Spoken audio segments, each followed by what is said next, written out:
Deion did it.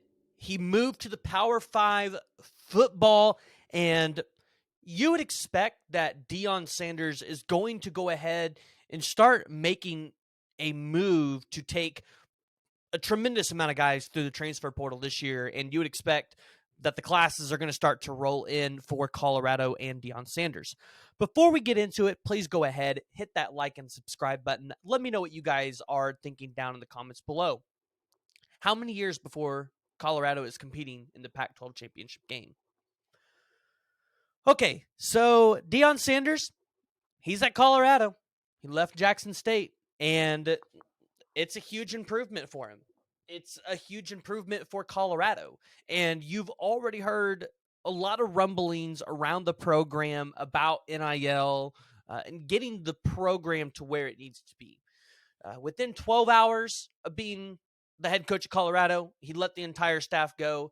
And he had that conversation with the players, basically saying, if you can't play, then you might as well go ahead and hit the portal.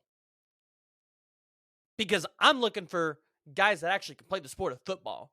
I'm looking for guys that are good at the sport of football. Now, you can stick around, but I can't guarantee you there's going to be a spot for you.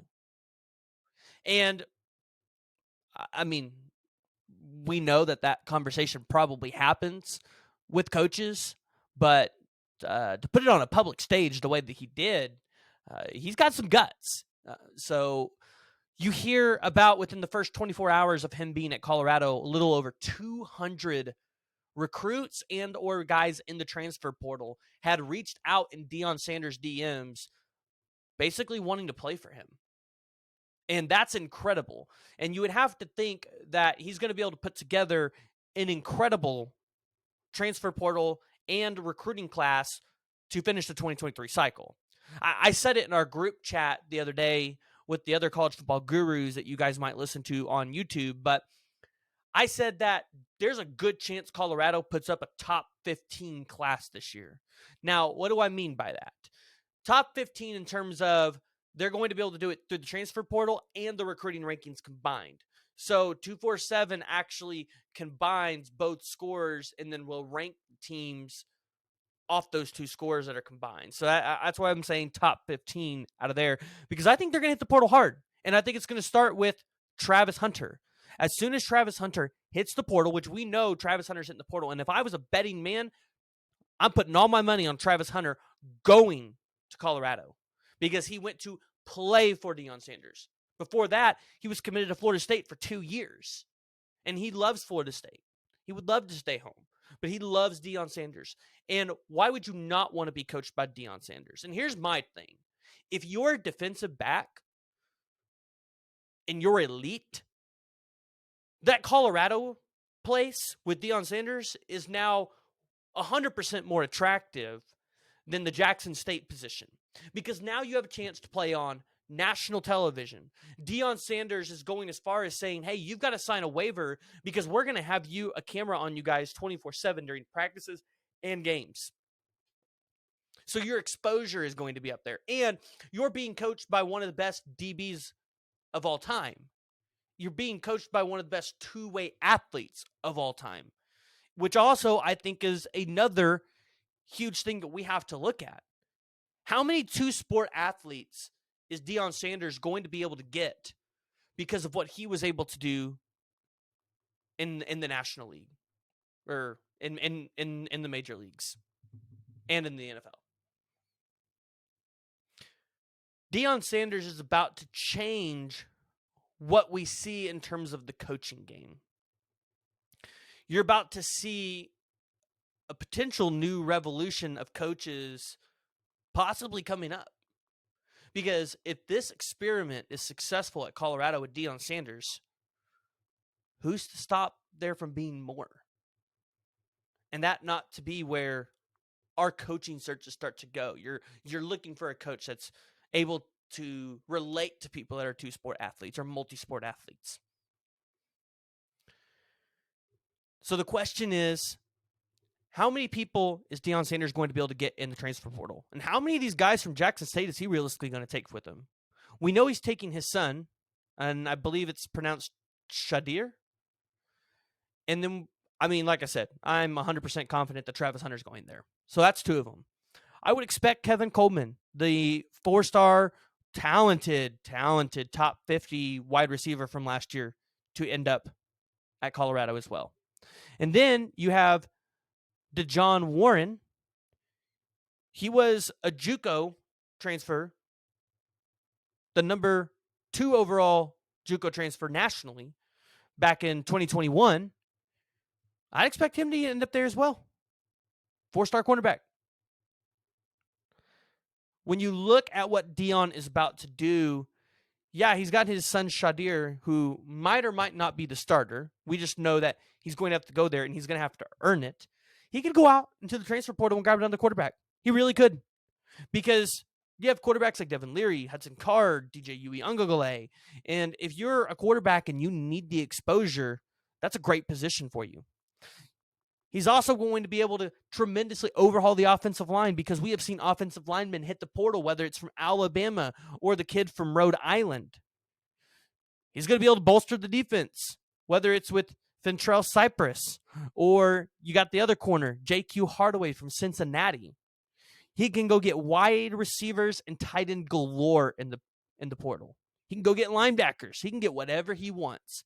And I have a feeling that you're going to start seeing Colorado pop up a lot on these transfer updates, especially as we pass early National Signing Day, after we get past some of these bowl games, more players hit the portal in January. You're going to see Deion Sanders really attack some of these guys in the transfer portal. Now, what do I think is going to happen with the Colorado recruiting classes? Because when you look at what Deion Sanders was doing in the recruiting rankings, listen, yeah, he was landing the number 1 player overall last year, but it's not like he was landing top 50 classes, top 25 classes. Yeah, like Jackson State is an HBCU, and it was still Deion Sanders. But at the end of the day, these kids still want to go play in the Power 5 conferences. They still want to have a chance to play at that national title, have a chance for the Heisman. And I say that because Shadir, I think, is one of the best quarterbacks in all of college football. When you look at him statistically, this year he threw for 3,300 yards, 70% completion percentage, 36 touchdowns, 6 interceptions. I mean, he would be in the Heisman race right now if he was at any other school in the Power 5. And that was with having a pretty bad offensive line, being sacked 21 times. I look at what he's possibly going to take in Syvon Wilkerson, their running back, ran for over 1,100 yards and 9 touchdowns. You know, these guys want to play. They want to play there. And so when I look at what he's going to be able to do in the rankings, I would expect this year, like I said, top 15 combined. Now, if we're looking at just recruiting classes, just the recruiting classes, I would expect Colorado next year to land a top 10 recruiting class. Because, one, Deion Sanders is going to make an attempt to lock down all the kids in the state of Colorado, especially if they're talented. And he's also probably going to try to go into the states surrounding Colorado and grabbing those talented kids. And being on the Pac-12, being in the West Coast, traveling to California, Washington, Oregon, Arizona, all of those states are talent-rich in athletes.